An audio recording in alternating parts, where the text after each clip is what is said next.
12:10.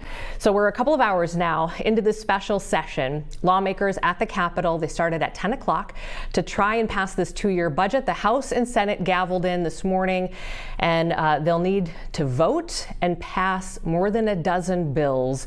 They're pretty confident that they can do it. They believe that they can do it before 7 o'clock tomorrow morning, which is sort of the deadline here. So Amber, do you want to listen a little bit, or you want to go to Corin? Okay, let's dip in and just see where they're at. It looks like they are still talking about, okay, so one of the big issues has been the Republicans wanted undocumented migrant adults to be taken off of MinCare, and they've been debating that here for a couple of hours. Let's listen in. Step that exchange visitors who are researchers, a lot of teachers go through to transition to a more permanent role. And because they can, that step is just being arbitrarily denied. So who is undocumented in Minnesota is going to expand exponentially to include people who are contributing in really important ways to our economy. In particular, the people who went through that legal process and who are here now, who are about to have their status ripped away, are oftentimes underemployed professionals. These are engineers, construction managers, nurses, who are often filling roles that are way beneath their skill level and qualifications from abroad. So I would just like to lift up the types of roles that often go unnoticed when we talk about undocumented workers in Minnesota. There are about 500,000 immigrants in Minnesota, and approximately 95,000 right now are undocumented until that number expands as more and more people's status is ripped away from them. And here are some stats about the roles that they play. In farming, over half of all crop workers in the United States are immigrants, a vast majority of whom are undocumented or seasonal temporary workers. In our restaurants nationwide, 7% of people working in the leisure and hospitality industry are undocumented. In Minnesota, immigrants in general make up 15% of the 46,000 cooks in our state, and many are likely at risk of deportation and losing their health care under this bill. In the personal, home, and office sectors, in Minnesota, there are 9,000 janitors who are immigrants, both documented and undocumented, 1,700 landscaping workers. Okay, you're listening live to the special session that's happening at the state capitol right now as they debate this bill that has been just a really, really hot topic pretty much all session long. Let's bring in our Corin Hoggard now to talk a little bit about this. Corin, specifically, I guess let's start here since that's what they're talking about. Bring us up to speed on where we are with that particular piece of the bill and what they're trying to accomplish here today.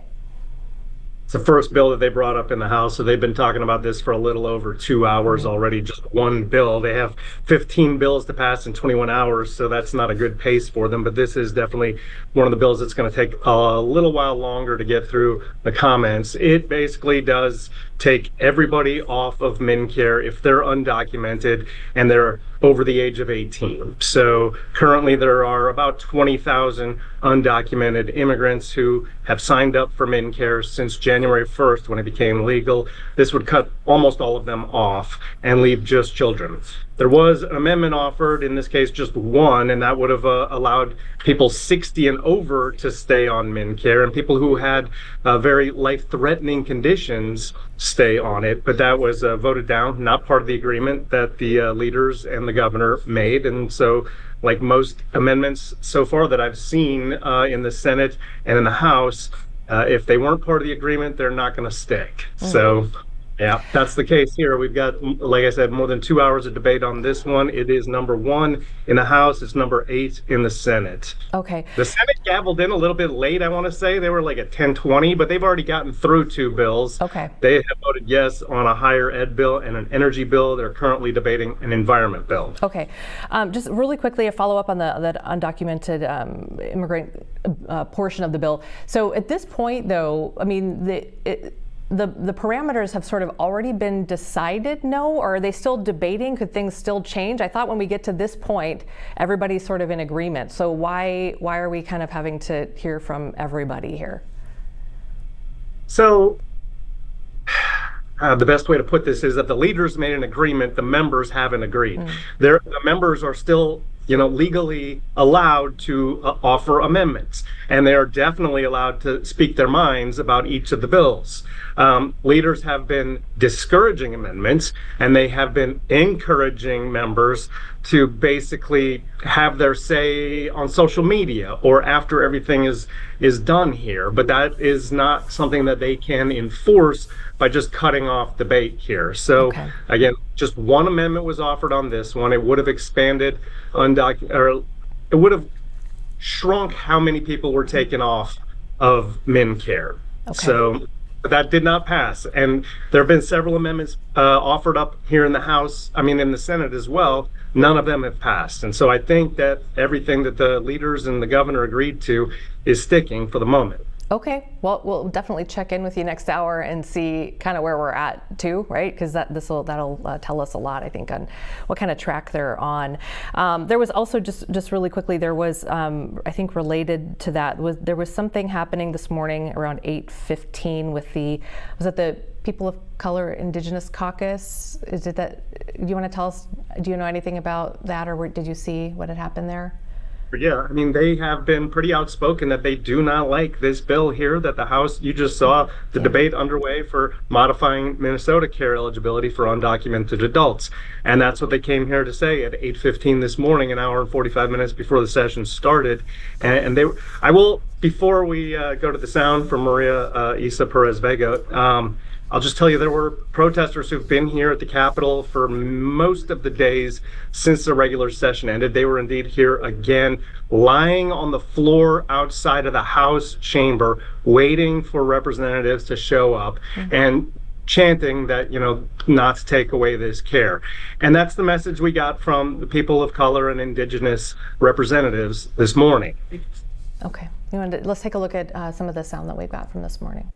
What we are witnessing as a nation and in our state are MAGA tactics and politicians who have lost sight of humanity. As the GOP and leadership continue to negotiate and support laws that disassociate health and humanity, we want to address our concerns and commit to fighting for equity in our Posse Caucus. These laws do not make Minnesota better. They dehumanize and they discriminate the people who contribute significantly to our state, this year paying over $222 million in taxes.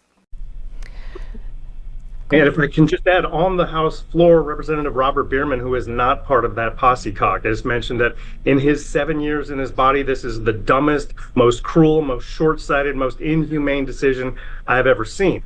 On the other side, Representative Jeff Backer said that, when this bill becomes law and the governor signs it, no new adults who are non-citizens will be able to enroll, and we need to focus on Minnesota's healthcare system, our hospitals, our EMS, and our dental. And then what's going to happen if they leave these people on is the whole system will go into cardiac arrest, and he says that doesn't help anybody. What, Corin, have some of the DFL leaders said about why they've agreed to do this? The governor signed off on it, obviously some other leaders as well, to get it to this point. Well, the Republicans going into the special session negotiations basically said that if they don't get this, nothing else is going to happen.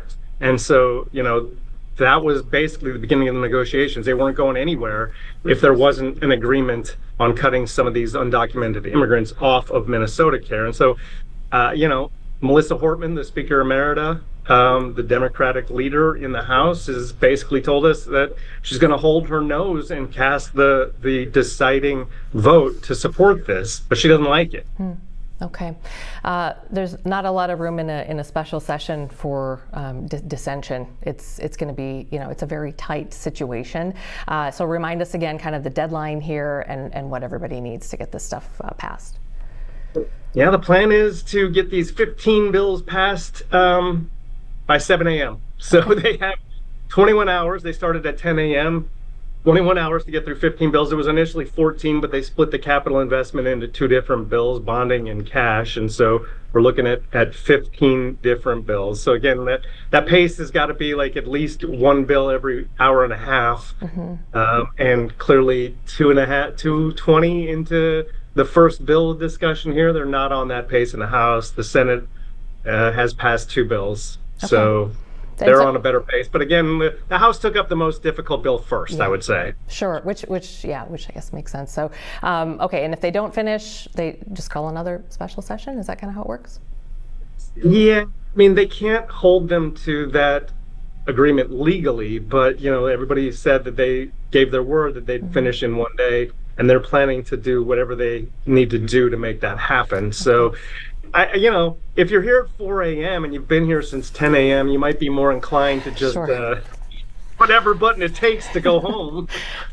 Yeah, which is why it makes sense they do the kind of heavy lifting on the front end here.